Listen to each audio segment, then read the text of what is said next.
What up, peeps? It's your super sketch artist, Antonio, back. And thank you again for listening to my sketchy thoughts.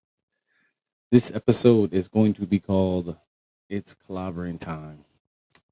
As some of you know, recently we had a new comic book movie come out called The Fantastic Four. This is the fourth iteration of the movie, and it clearly is the best, in my opinion. The the first Fantastic Four movie didn't even come out. It didn't even make it to theaters.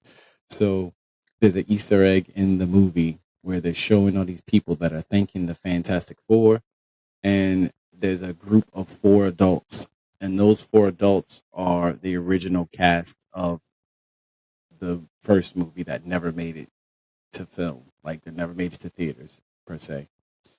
And I thought that was very cool. Overall, I really like this movie. This month that just passed, this will be airing on August 1st. This month that just passed, July, my birthday month, it gave me actually three amazing movies that I saw in my birthday month. It was Jurassic Park, then it was Superman, then it was Fantastic Four, and all three were fantastic in my eyes. And the reason why this episode is called "It's Clobbering Time" is because that is Ben Grimm, which is the thing. That is his saying. That is his catchphrase. That is part of his brand. And it was, you find out in the movie that not only like it was a thing that people expected from him, but it wasn't a part of who he actually was. And it wasn't something that he wanted to say, and he never said it in battle. It was just a catchphrase for children and to sell product.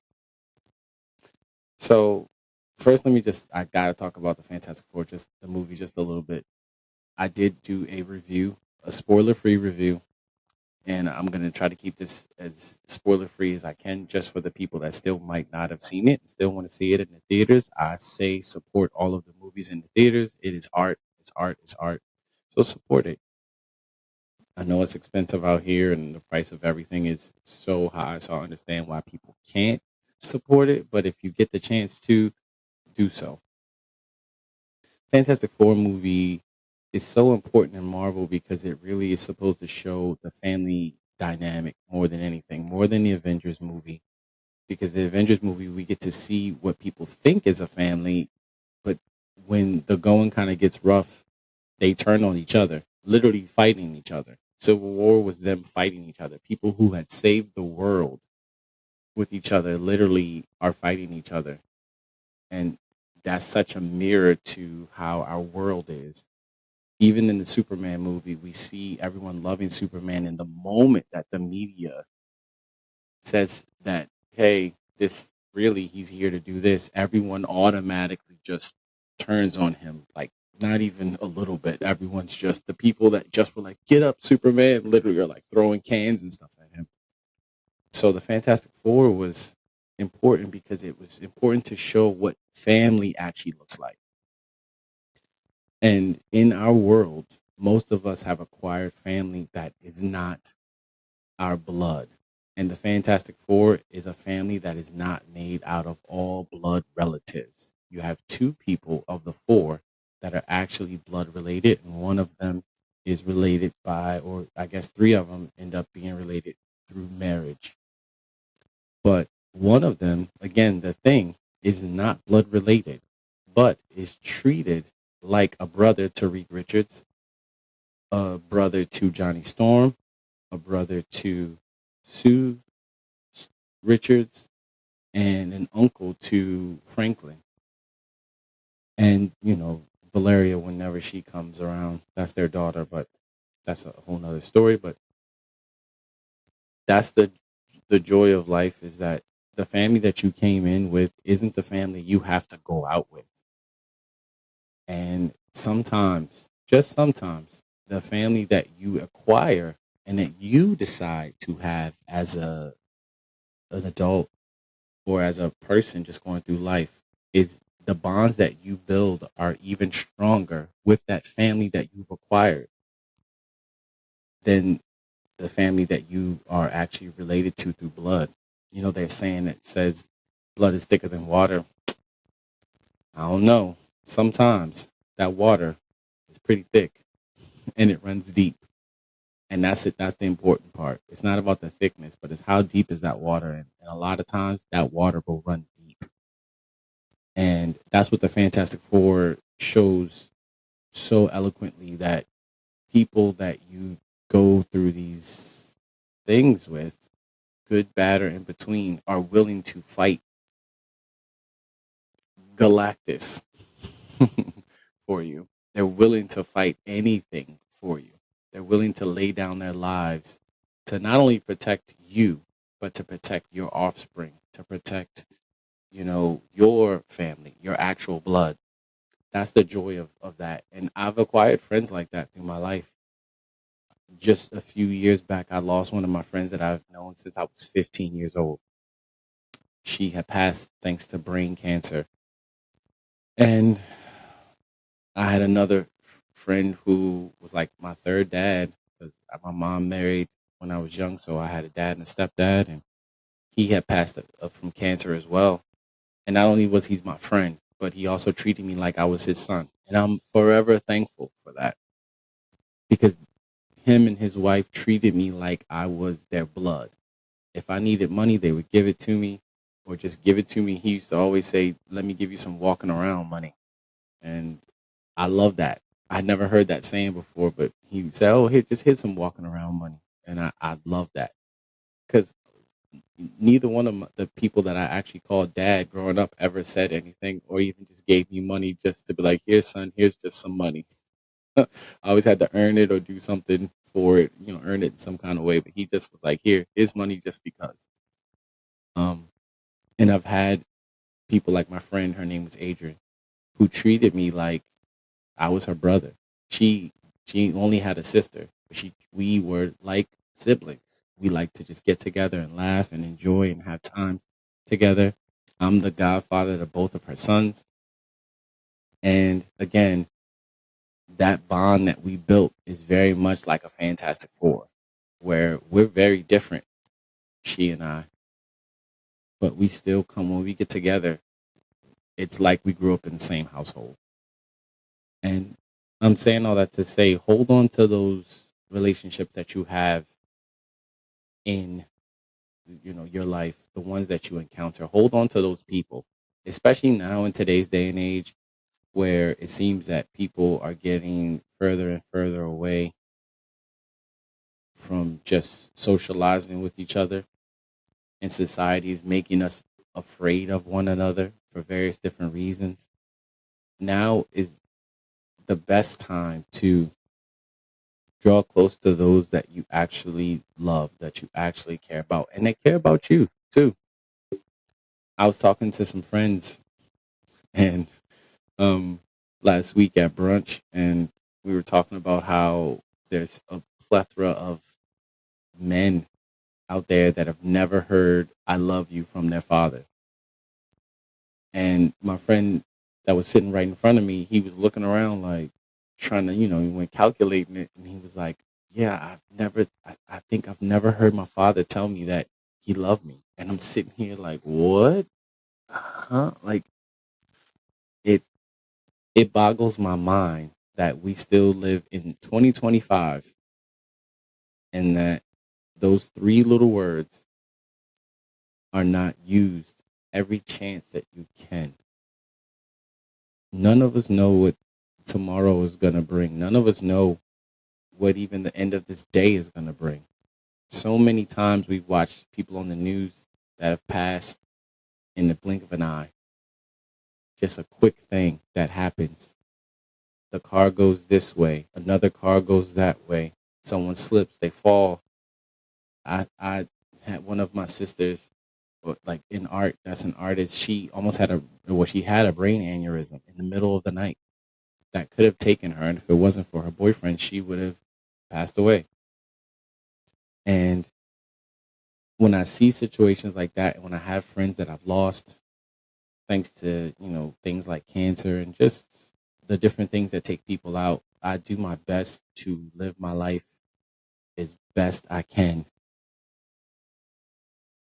The beginning of August marks the 10-year anniversary of me moving out to New York and moving and wanting to be a full-time artist.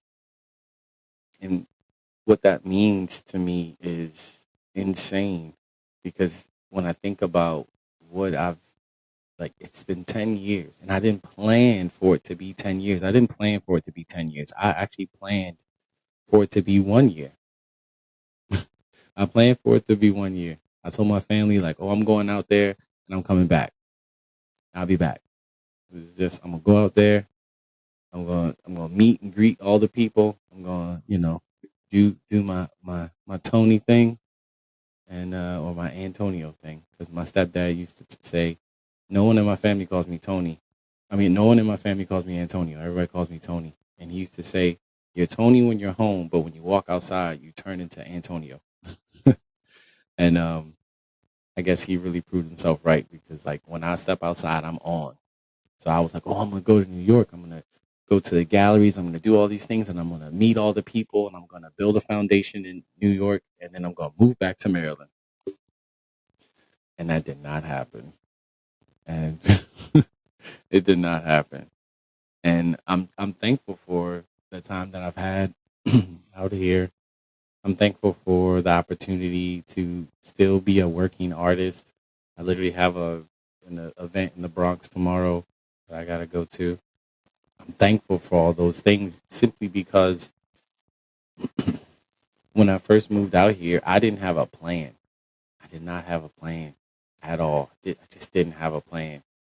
But I was embraced by family. And when I think about it, I generally had maybe like three other people that I had connected with when I first kind of moved out here, that were like my Fantastic Four. And if it wasn't for them, I wouldn't have made it. I just wouldn't have made it. It was many a time where I wanted to give up. And if it wasn't for that small like family that I had acquired living out here in New York, I would have moved back. I would have failed. And as an artist, it's this already a career that the society doesn't even respect. Unfortunately, society doesn't even respect us as artists and what we do as a career. They look at it as just kind of throwing your life away, or you're just playing a game or something. You're not being serious, which is always crazy to me. And it's funny, like, the parallels of the Fantastic Four are, they were astronauts that went into space, and or they just, I guess, scientists that went into space. But when I was young, I wanted to be an astronaut all the way up until I found out how much school you needed to actually go and be an astronaut. You couldn't just be like, oh, I'm just signed up. I want to go to space. And they'd be like, okay, we picked you. Once I found out to not be like how it worked, I was like, all right, I don't want to do I don't want to do all this school. And then I immediately went to art. Immediately. Right after that, I was like, okay. And I'm tall. I'm 6'4". And I played all the sports. I played basketball, I ran track, I played baseball. I love football. I never played it on a team, but I played it all the time outside with friends and things of that nature. I love sports, but sports never gave me anything close to what sitting down with a piece of paper gave me. And through that, I was like, through engaging with art, and I was able to actually unlock my superpower. And I think that's an amazing thing. And some people will say, well, Antonio, your art is like, that's your thing. And I'm like, no, no, no, no, no, no. Through my art has taught me how to advocate for myself. It's taught me how to love on other people, how to look at the world with kind eyes, how to look at people with kind eyes. Because when you look at art that's quote unquote not that great or not good, or you look at a child's art, and they're just kind of scribbles and stuff, being able to give them kind feedback instead of like, oh, this kind of sucks. Because I know adults that'll be like, this isn't very good, little Johnny, which is crazy to me. Um, it taught me how to look at the world. You know, some might say with rose colored glasses, but in my opinion, it taught me how to look at the world in a loving way, and it taught me how to look at the world with full like to lead with love. That's what my art taught me how to do. It taught me how to think differently and think outside the box. My art taught me how to dig deep inside myself because when I'm feeling away, instead of, just pushing it down a lot, I'll just draw a picture of how I'm feeling. And then when I post that picture on social media, people automatically relate to it because we're more alike than we are similar. And all the emotions that any of us have, there's the next human has all of those emotions. Maybe not for the same exact reason, but when you tell people that you're feeling the way that you're feeling, you find out that 9 times out of 10, they're probably feeling it for the same reason that you might be feeling as well. And that is a fantastic thing.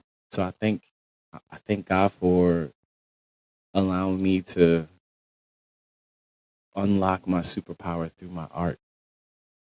It's such a cool concept when I think about it. And as I'm saying it, that's the first time I'm thinking about it. Like, oh, my, you know, the art helped me unlock who I was, and that is really such a cool thing because I've gotten to touch people's lives, not necessarily yes through the art, but the interaction. I do a thing called positive portraits. And when I'm drawing you, I'm not doing the caricature thing. I'm just drawing a quick little sketch of you in my style or anything like that. And while I'm drawing you, I'm also just doing essentially like a quick interview with you where I'm just, oh, hey, how you doing? Asking about your life, different things, especially like for the youth, because there's so many young people that do not have anyone that speaks their language. And that's the divide between people is I'm over here, I'm older than you, or I'm over here with an experience you don't have, and you're over here and I can't relate to you. So there's a disconnect from like older people to younger people. So whenever I get to engage with especially younger people and I get to speak their language and I get to get right on their level where they can see that someone not only sees them but understands them and talks to them and not down to them or not at them, whether it's a young person or a person my age or even someone older than me. When you get to that point of relatability, it's a magical thing because people really feel that connection deeply. And that's a joyous thing. That's a joyous thing to know, to just know, hey man, guess what? This person sees me. And I mean, I've had kids every time. I have at least one kid that is just astounded. And I'll have them draw a piece of art for me. And when you allow kids to create with no boundaries, I'm just like, draw whatever you want. Whatever you want right now. No rules, just go ahead and draw it. Their eyes are super big and they're just excited. And that's why I always say there's an artist in every last one of us. Society will beat it out of you. And as we get older and start to, like whoever we like and like the things that we like, a lot of times the art falls away because it's looked at as childish. But I think holding on to your creativity in whatever form you find it is one of the most important things that you can do. And it is a superpower to me to be able to be creative in whatever field that you decide to be in. It is a superpower to be able to unlock what's on the inside of you because so many people don't know how to do it. So many people have been talked out of it. It's been beat out of people. So many people have been shamed for simply being who they are and using their superpower in whatever form that comes in.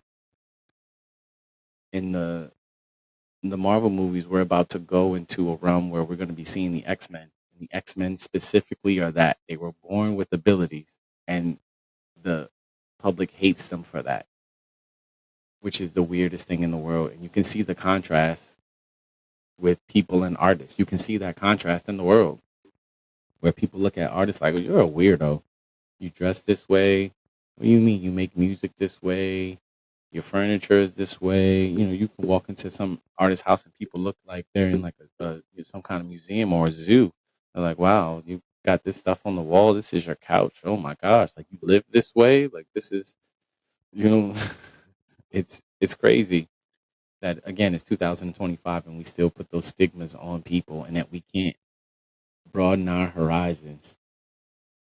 And one of the joyous things about a movie like The Fantastic Four is society have seen them for what they are and accepted them, and they love them for the way for who they are. And not only just when they're fighting bad guys, but just them like, oh my gosh, like you're standing in who you are.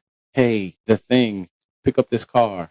Oh, you want to see me pick up the car? Yeah, kids are, yeah, pick up the car. He's using his actual superpowers just to bring joy to the world.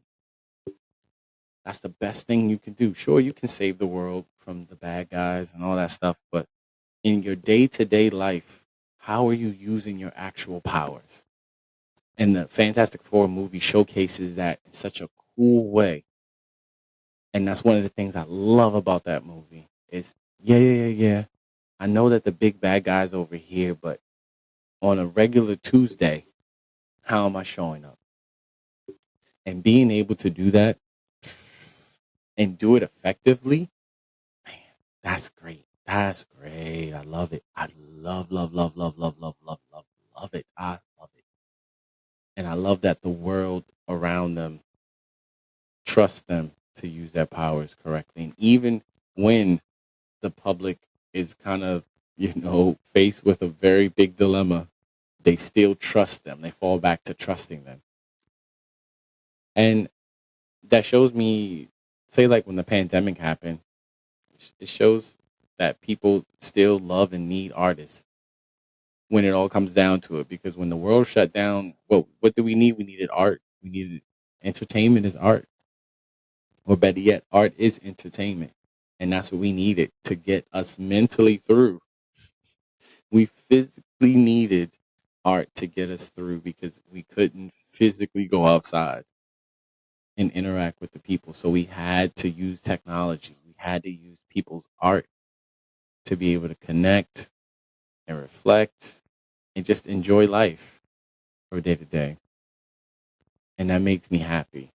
I was very sad during the pandemic, let me tell you, because it wrecked a lot of my, what I was doing as an artist, which was all outdoor, in person. I liked in person events, and it brought everything to a screeching halt. So that was a hard time for me. Oh boy, it was a hard time.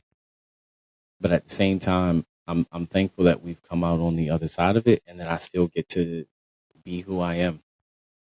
And now when I think about it, like I said, 10 years, oof, that is a long time as an artist to be doing. Some people say, well, I've been working in the art industry for 30 years and 40 years, and that's fantastic. But in every industry, there's people who are very successful and been doing it for a long time. And there are people who have made the attempt, failed, and never got back up and dusted themselves off and kept going. They just said, oops, hey, I put my foot out, it didn't work, I'm leaving. And I'm glad that I can still be an inspiration for other artists, even through this platform that I have right here, that I can just talk about how I'm feeling and stuff like that. And even when I was coming to make this episode, I didn't necessarily know what the premise of the episode would be fully.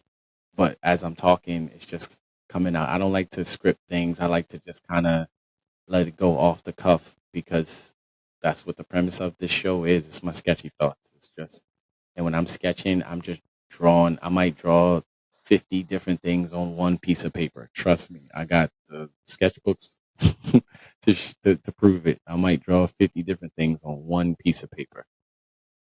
And that's how my thoughts go. And if you're listening to this, don't shy away from that. Embrace who you are. Lean into who you are. Lean into what your actual superpower really is. Because again, the world needs it. And if you showcase it to the world and find your tribe, find those that are like you get to uplift other people just by being yourself. You might look different, sound different, all the different things. You just are different. But trust me when I tell you there is somebody out here who sees you and relates to you and will connect with who and what you are. That's such a joyous thing. I don't know about y'all, but that gets me happy to know that I'm not alone, to know that I can find my other members of the Fantastic Four. And the other joy of something like the Fantastic Four is that you don't need a big group of people.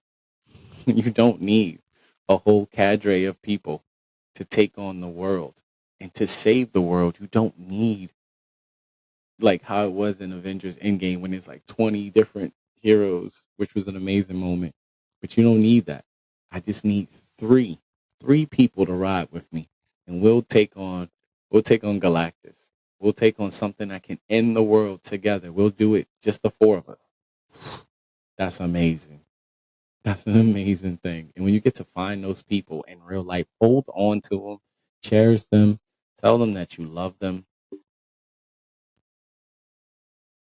I was a friend of mine had recently sent me a picture of my friend Adrian who had passed, and it wasn't it wasn't a great picture.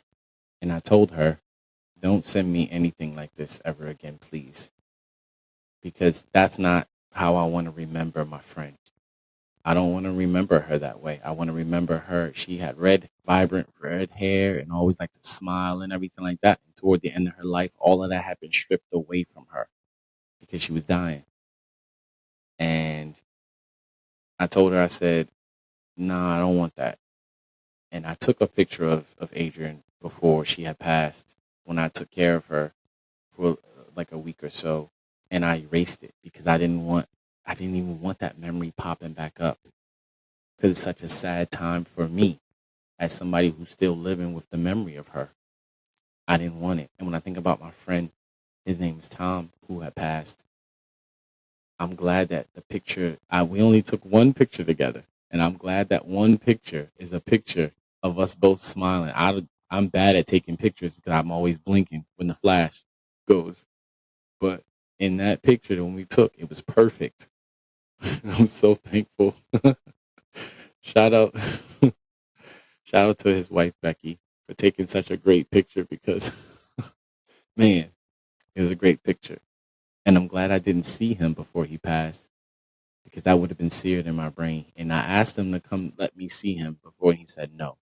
And I think at first I was mad. At the time, I was mad because I wanted to just see him and hug him and tell him I love him one more time and just hug him while he's breathing. But I remember that when my grandmother passed, the last time I saw her, she couldn't talk. She couldn't laugh. She couldn't do anything. She was being kept alive by machines. All she could do was cry and make little noises. And that's the last time I saw my grandma alive.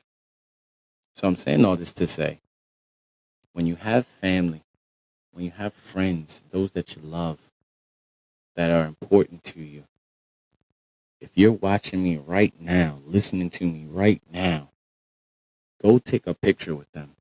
Go hug them. Go tell them that you love them. When the Silver Surfer shows up to Earth in the movie, she says, hold those that you love dear, right? And it makes me think, why do we wait for tragedy to happen to start showing people that we love, that we actually love them? Why? Why is that a standard base of operations? Why do we only wait for birthdays to treat people? Why do we only wait for anniversaries to give your significant other flowers? Why do we wait until holidays that are specifically for gift giving to gift someone something that you love? If I see something that's cool, I'm gonna get it for you. I don't want to wait until your birthday. I don't want to wait until Christmas. I don't want to wait until whatever, whatever. I want to get it for you now and give it to you now because I want you to enjoy it now. Enjoy those that you love now. Enjoy your family now. Find your Fantastic Four and enjoy them. Prop them up. Love on them. Of course, that starts with yourself. Self love is the best love. Loving yourself is so important. I'm always going to say that on this podcast. Like, loving yourself is so important. You have to love yourself because if you don't love yourself, you'll accept any kind of love, first off, and then you won't even be able to accept the love that is out there for you if you don't really love yourself because you're going to view yourself in a way that you're almost unlovable. So why would anybody love me? I'm unlovable, which is the furthest thing away from the truth. So love on yourself. Love yourself and love and cherish those that you love. Tell some, I always say when I get on my prayer line in the morning time, when I'm about to get off, I always say, tell somebody that you love them. I saw something about 2 weeks ago that I didn't know was a thing. They said every performer at Disney has what they call the Disney rule, which is when they hug somebody, they don't disengage until the child disengages. They just let the child hug them. They don't like break away from them. And I'm thinking about how powerful that is to say, like, oh, I see this person that the child might or might not know that they're fake because they can't talk most times. If you see Mickey Mouse, he can't talk. All he can do is like do like hand motions and body language. But you see Mickey Mouse in person and he hugs you, and then all of a sudden, then he stops after a second and just pushes you away. How would you feel as a child? And it makes me think like how so many of us humans have felt through the years when we hug somebody that we love. You love this person, and then you hug them, and then they push you away. Wow, it's so deep, right? When you think about it, like, man, this person that I love, I was hugging them, and then they moved away from me.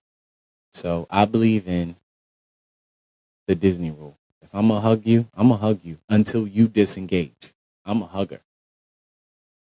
Anyone that knows me knows that Tony gonna hug you, and I'm gonna give you a good hug. And if you're real short, I might pick you up too. I might give you like a nice little bear hug and pick you up and let your feet dangle.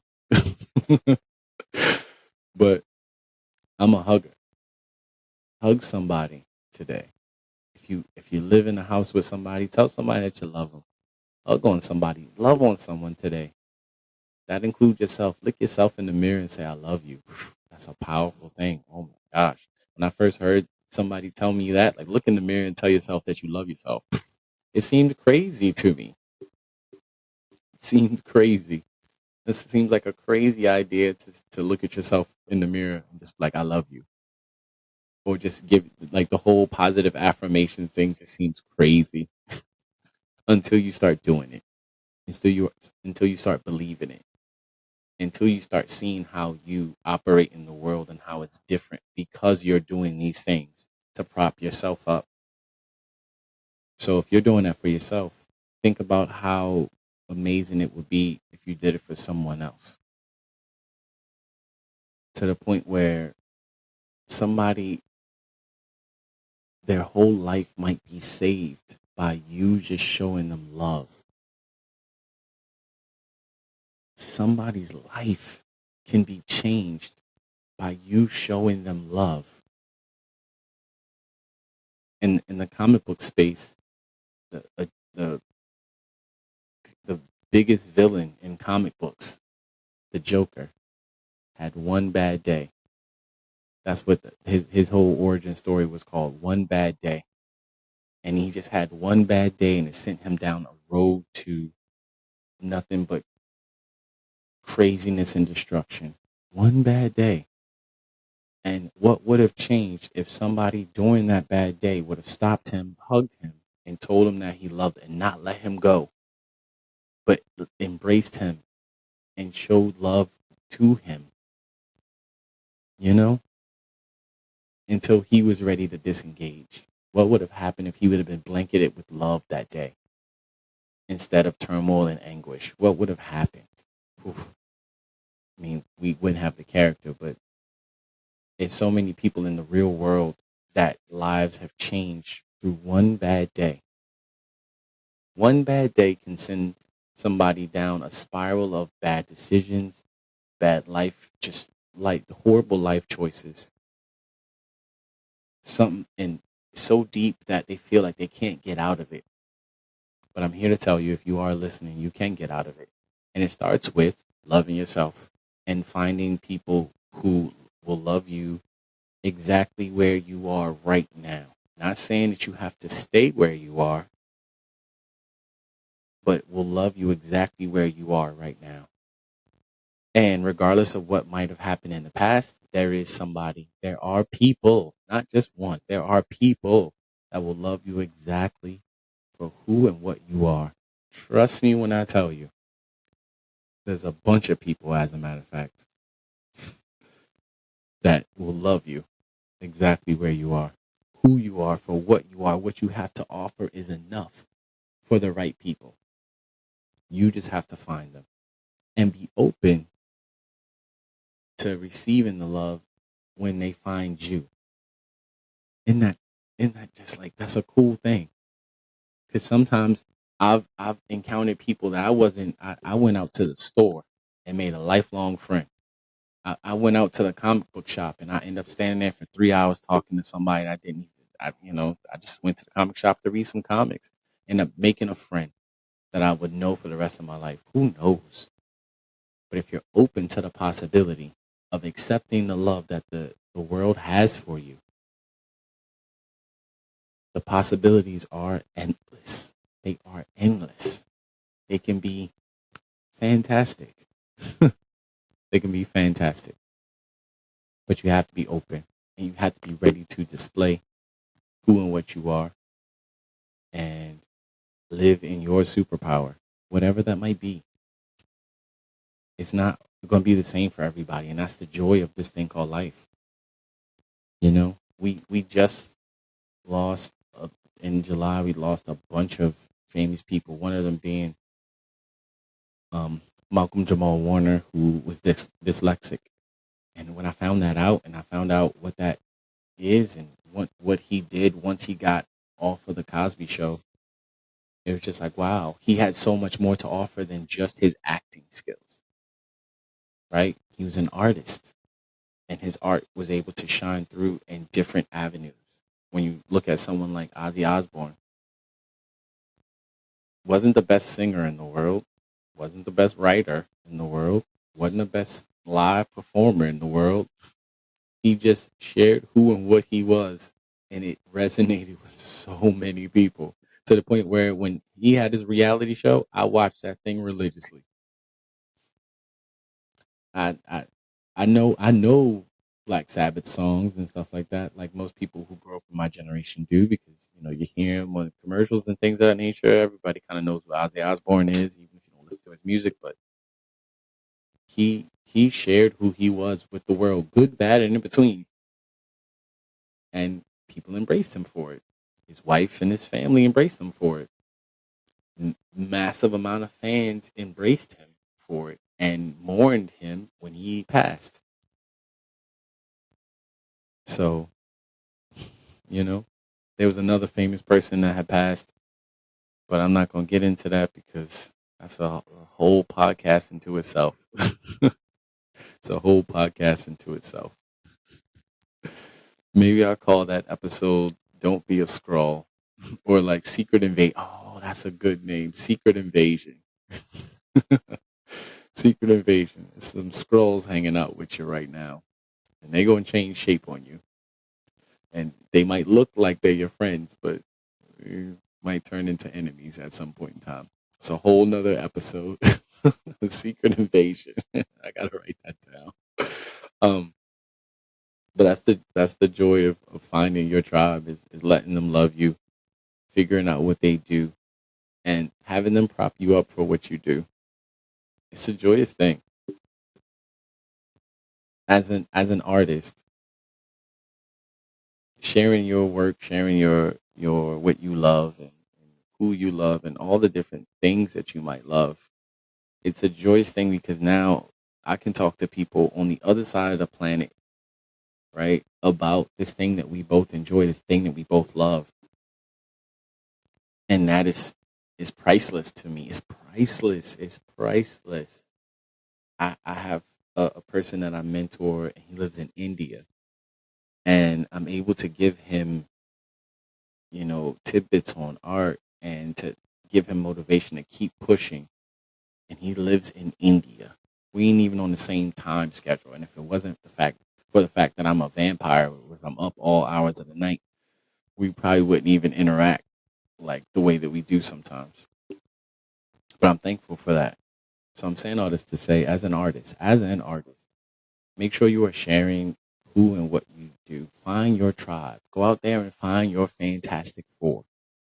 Find those people that will fight anything for you and with you. Oof. Isn't that a powerful thing when you find somebody who will fight for you? I got people, there's been times where I didn't think my art was good enough and I had people champion it, like holding it up for me, like, no, look at this. No, no, no, no, no, no, no, no. Antonio is dope. Here you go. Look at this. Look at this. And that's an amazing thing. And I'm thankful for those moments and those people. So go find that for yourself. Go find that for yourself. Those people are out there. Go be that for someone else. Someone's looking for you. Someone is looking for you. You might be their Mr. Fantastic. You might be their Invisible Woman. You might be their Human Torch. You might be their thing that they are missing. See what I did there? You might be that for them. You might. You just never know. And you won't know if you keep who and what you are hidden. Like the song says, this little light of mine, I'm going to let it shine. Let your light shine. You never know who needs it. You could be the light. You could be the light at the end of someone's tunnel. You could be the light that keeps somebody climbing out of that muck, out of the mire, out of that downward spiral that they've been living in for years. You could be that light. You just never know. And you won't ever know if you dim your light or if you hide it away from the world. What a cool thing it is to know that with just who and what you are is enough. You are enough. You are enough. You are enough. What you have to offer is enough, not only for yourself, but for the world at large. Trust me when I tell you, I'm just a guy that loves comics and is from Baltimore. And I put that on display. Here's what I am. This is what I do. This is where I'm from. And this is what I'm about. And it's been able to resonate with so many. So I'm saying this again to say, let's let who and what you are shine. I thank you for listening to this episode. I'm thankful for any and everyone that has listened up to this point. Thank you. I appreciate you. Moving into this new month, I know I have to change. I have to change my habits as an artist so that I can get where I want to be with my art career. It's been great, but I can go higher. It's been good. I want it to be fantastic. So buckle up and enjoy the ride with me. With that being the case, is your super sketch artist, Antonio. These are my sketchy thoughts. As always, be good to yourself, be good to others, go be super.